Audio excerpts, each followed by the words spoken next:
Welcome to Booked, the bookstore education podcast brought to you by the American Booksellers Association. This episode features Safeguarding Our Stories, Leveraging Insurance to Navigate Book Bans, a webinar presented in September 2024 by ABA's business insurance partner, CoverHound.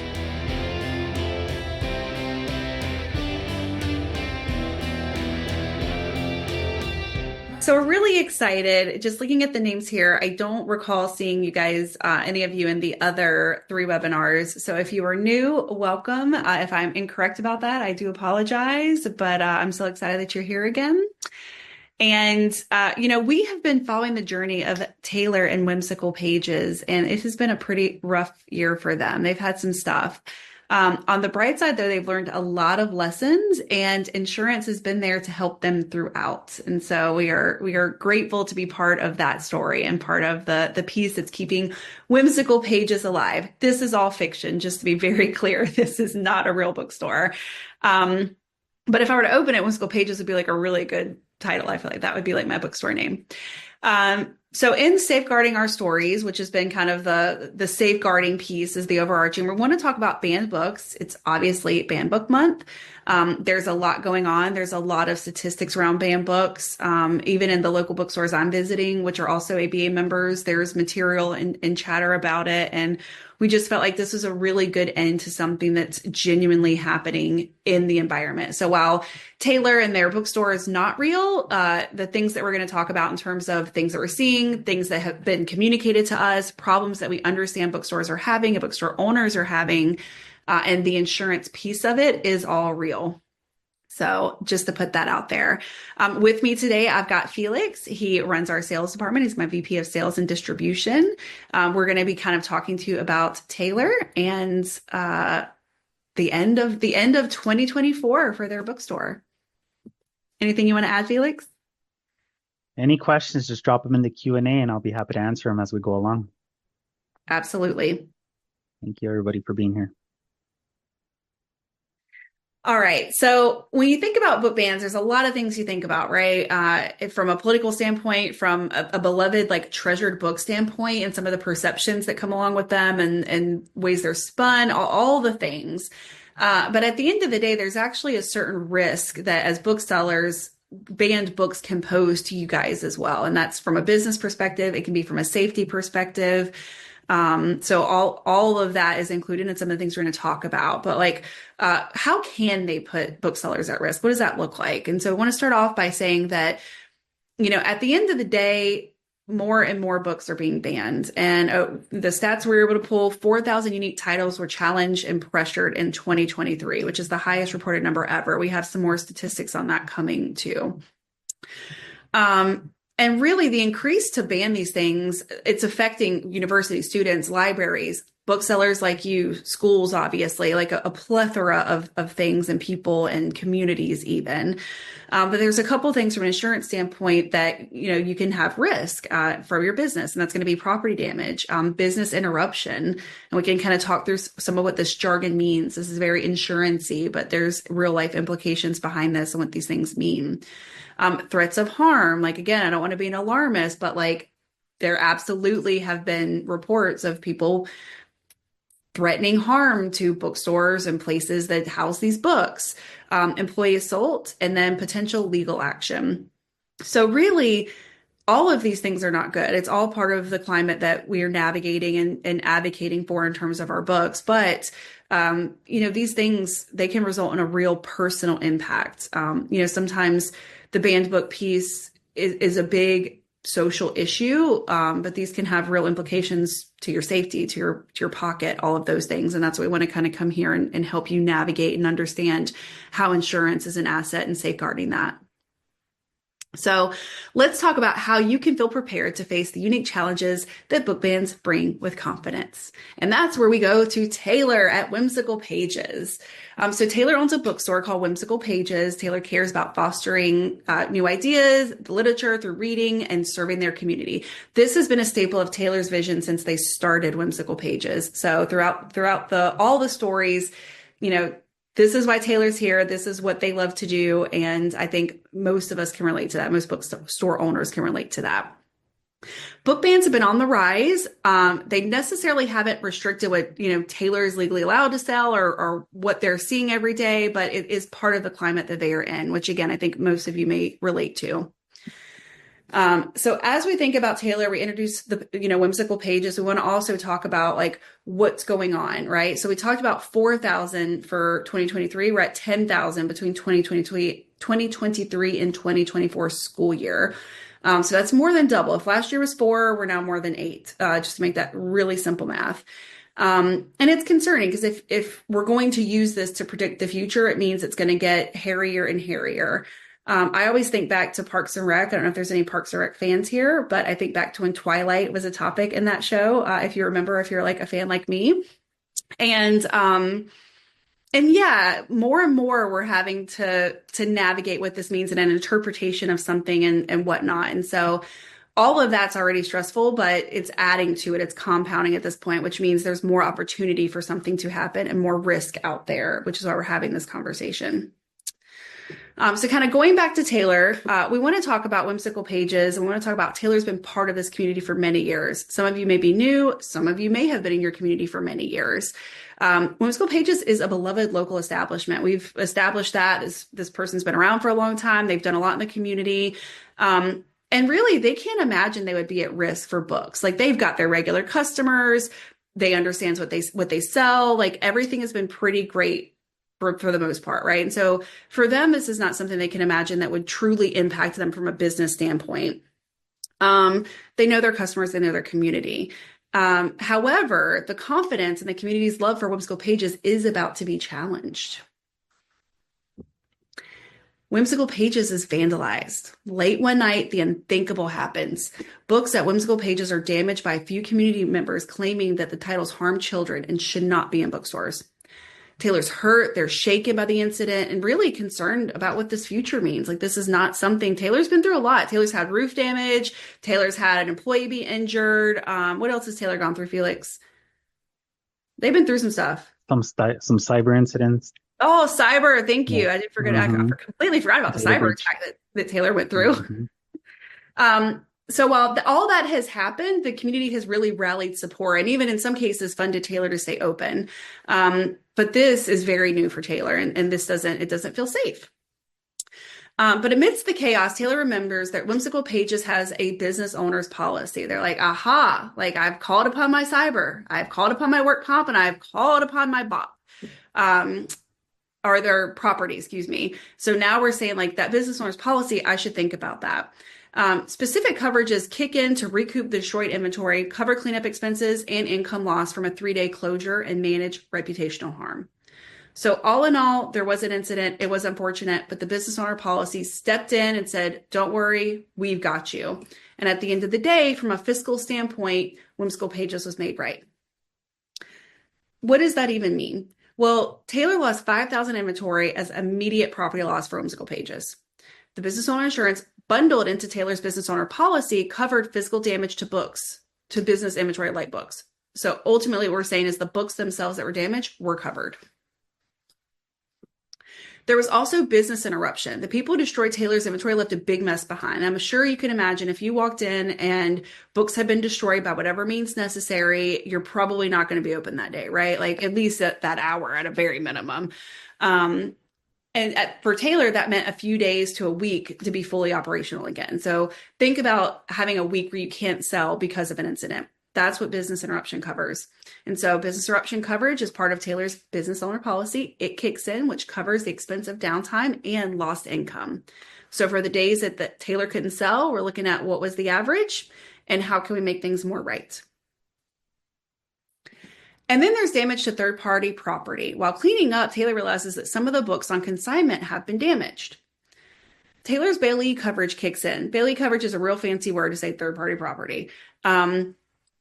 And repairs the cost of that damage too. So Taylor had some antique books. These things were on consignment. They were, they were worth something to a lot of people, right? Especially in the certain community. And now these books are damaged and in some cases are irreplaceable. But don't worry, there's coverage. And then there's the third-party liability. So Taylor's Bookstore displays a controversial Bands book. and a customer claims that this misleading book description in the store caused reputational harm by implying they supported the book's controversial viewpoints. What does that really mean? At the end of the day, there was something on display that was misunderstood, right? And the way that it was communicated, marketed, written, this person interpreted it differently and is therefore trying to sue Taylor, which again, unfounded, but can happen. The customer sues for alleged personal injury related to the harm. And even though Taylor feels the claim is baseless, the business owner's policy, which includes third-party liability coverage built in, can step in to cover legal defense costs for any personal or advertising injury claims. So again, while this is baseless, while this makes no sense, there's still insurance coverage to help manage what's going on in this climate through this third-party liability. So note here, I don't want you worried that someone's going to sue you. It could happen. I can't say that it wouldn't. But at the end of the day, if something were to happen, there's coverage, whether it was baseless or not, in all fairness. So coverage recap of poor Taylor and Whimsical Pages. We've talked about a business owner's policy. We've talked about business property insurance, Bailey coverage or third-party coverage, third-party liability coverage, workers' comp, and business interruption. So throughout this story, as we think about your employees being injured possibly, there's workers' comp coverage for that. There's also things like felonious assault with certain policies. So there's endorsements, like no matter what comes up from this banned book situation, if you were to find yourself in one, whether it hopefully is not, but if it's someone injured, whether it's someone claiming that you've misrepresented something that made them purchase a book that went against their values or something, whether it's your inventory being damaged, your bookstore being closed for days due to like a bomb threat or something crazy, right? Like these are extreme examples, but like we are seeing them is the sad part. And that's what hurts my feelings as a person. But B, as a business owner myself, in a small business and understanding how I protect you, I just want to come in and say like all the scenarios we've covered, all the things we've talked about, there's coverage for, and we can certainly talk to you about making sure you have it. But at the end of the day, like you should have coverage for some of these things, depending on where you're selling books, what you're selling, how you're writing, and probably just in general. But how does it end, right? So at the end of the day, that was a lot. There was a lot to digest. There was a lot that happened to Taylor's bookstore and Whimsical Pages. But Taylor navigated the vandalism with minimum disruption, thanks to their policy. So despite how frustrating it may have been, Taylor resumed business. They had financial recuperation for what they lost, and there's really no out-of-pocket expense, which is a win-win considering everything. And so while there's still uncertainty, because that's life, it is uncertain, Taylor does feel more confident going forward because the community members who do support and appreciate them, they feel confident in the protection that Whimsical Pages insurance coverage provides. So before we kind of go through, do you have any questions about Taylor, some of the examples that we talked through, or some of the coverages that we kind of skimmed over? Is there any questions on that?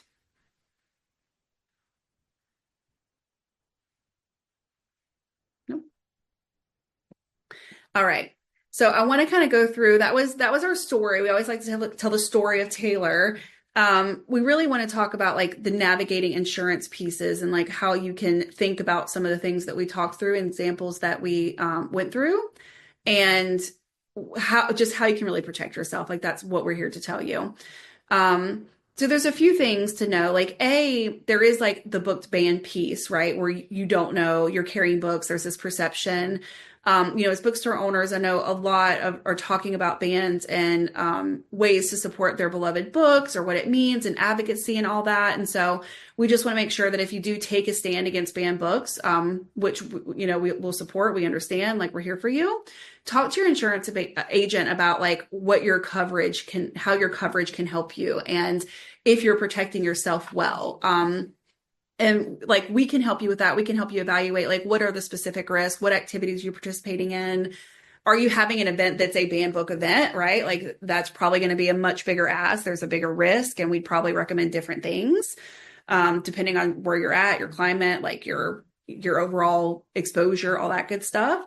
Outside of that, we can always tailor coverage to your unique requirements. Like, do you have consignment? Do you not? Do you need belly coverage? What does that look like?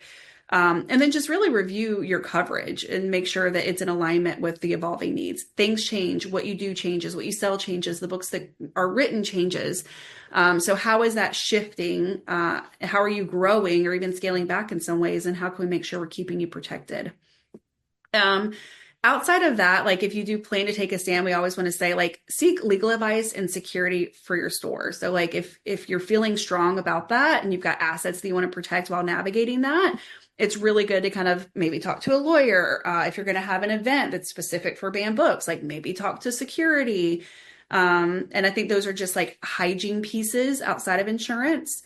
If you were to do a specific event or something, then the company might require security, but I think we're getting a little too in the weeds on that. And certainly Felix can answer questions around that too. But just keep in mind that even if a book ban isn't in effect, like where you operate in terms of your city, your community, whatever, you're not immune to it. We've seen things happen across state lines and just a lot of stories that are coming directly from this community. We're not like we're pulling it from contacts within and trying to get real life examples of what you guys are going through. So I want to make sure that you know that.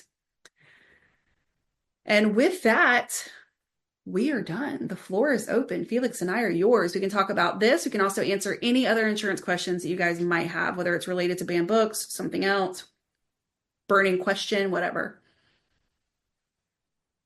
I am curious. You mentioned the security piece, or hiring of external security piece. Are there insurance coverages that will provide for that? I've talked to actually quite a few stores that have looked into the financial feasibility of hiring security for any events they might have concerns about. Is there a coverage that would allow for that? There's not a coverage that would allow for that. The business owner's policy is going to cover just in case there is damage to the property. Okay. So as a result of the security, but to cover the actually security company, you're just going to want to make sure that whoever you're hiring, they have insurance and that they provide you with proof and that they add your bookstore as an additional insured so that you're quickly covered in case of a claim where you have direct access to their policy. So that would be my best advice for that scenario. That's awesome. Yeah. Thank you. Mm-hmm. Yep. Really good question. You know that there are a few folks on this call who are in stores. Rebecca, I was about to ping you. I'm curious as to what other stores are concerned about from a liability standpoint Mm-hmm. when it comes to banned books. And I know Rebecca's in a hot zone. Yeah, we're in a hot zone. So far, we haven't had anything more than like spitting on windows, so that's good. We do think about it sometimes, and we did think about it when the legislature was in session because it was brought into the conversation of being able to sue our booksellers, and we like had to look into that and stuff like that. And our booksellers, for the most part, are safe. It would be the ownership that would be the one that you would have to, because we're the ones running the business and it's our, but we had the discussion a couple times and it came down to the fact that we don't think they would come after us just because we would challenge their, we would be able to challenge them back and they don't want to change the laws that are on place now. So does that make sense? Yes. It's very, they have stuff in that says that indecent means this. And if they tried to charge us with that, we would be like, actually, that is not constitutional. And then you could take them to court to take that away. And they don't want to get rid of that. So it's kind of a double-edged kind of little sword thing. But so far, it's been okay. We did bring in security for Mercury's Stardust when we had an author visit with her. Just because, and it was so funny. It was this undercover cop and he just stood in the science fiction fantasy section for a really long time and like stared at the back of covers. It was adorable and we didn't have any trouble. It was wonderful, but we have done that. Yeah. Great. Yeah, those are good things that you did to just mitigate the loss. One other thing that I would mention is for your scenario, a business owner's policy may not cover certain things, like when you know for a fact something's getting banned or legislature was being passed. So you might want to look into like an errors and omissions policy. Not all carriers offer them for booksellers or bookstores, but they are out there. And what that would do is basically give you an attorney on retainer. So you would have this policy in place that it'll cover you during that litigation. So if you're having to go back and forth, you're going to pay out of pocket if you don't have errors and omissions. But if you have that coverage, the insurance carrier would then represent you and provide attorneys to defend you and do all that work for you so that you're not having to miss so much of your day-to-day operations. So that's just something to consider. That would probably be the applicable coverage for that scenario that you mentioned. I did have a question though, in general insurance policy questions. We have an insurance policy right now that was put into place by the previous owners. And we talked to them as they were, moving out of the business. And we did not want to keep the current insurance person because it's just somebody that we don't have a relationship with. They were like one-on-one buddies with Bruce. Okay. If we contact you guys, will you help us to figure out? I don't know how to break that relationship and start a new one. You're the new owner, right? I'm one of the new owners, yeah. Okay. So then, yeah, at that point, what you would want to do is just shop around, provide us a copy of whatever insurance policy they have just to see, what coverage you have to try to match it or better it. And then, yeah, from there, it would be pretty easy. Once you find a replacement policy, you would just notify them in writing via email, usually, and just say, hey, look, at this time, we're looking to switch carriers. Can you please cancel this policy effective this date? And just make sure that the new one starts, at the same time. So it's not as difficult. It's literally just notifying them in writing that you no longer want to continue, once. Okay, so I don't have to give them a certain amount of time of warning or anything like that? Negative. No. You're the boss. You're the boss when it comes to insurance. You just let them know you don't want it from 1 second to the next, and that's it.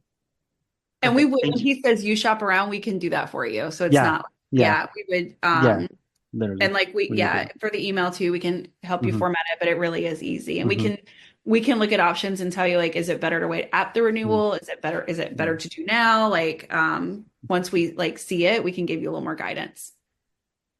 Awesome. Thank you so much. That makes me feel better. Yeah. You're welcome. Thank you. Any other questions?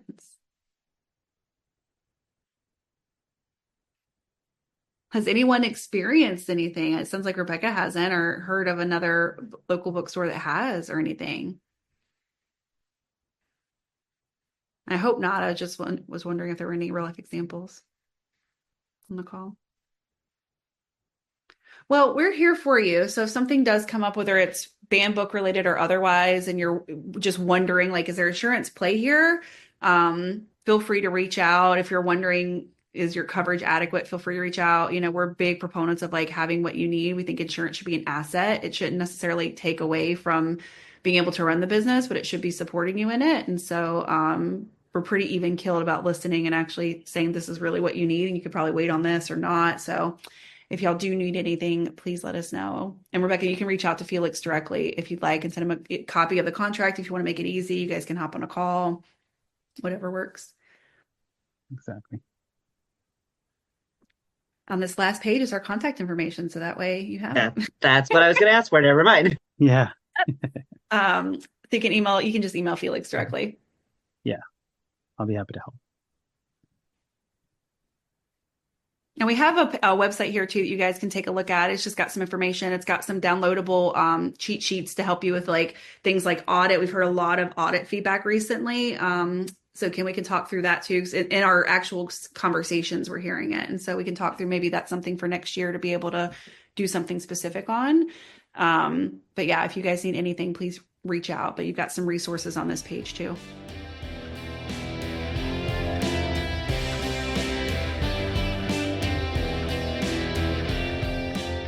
Thank you for listening to the Bookstore Education Podcast, brought to you by the American Booksellers Association.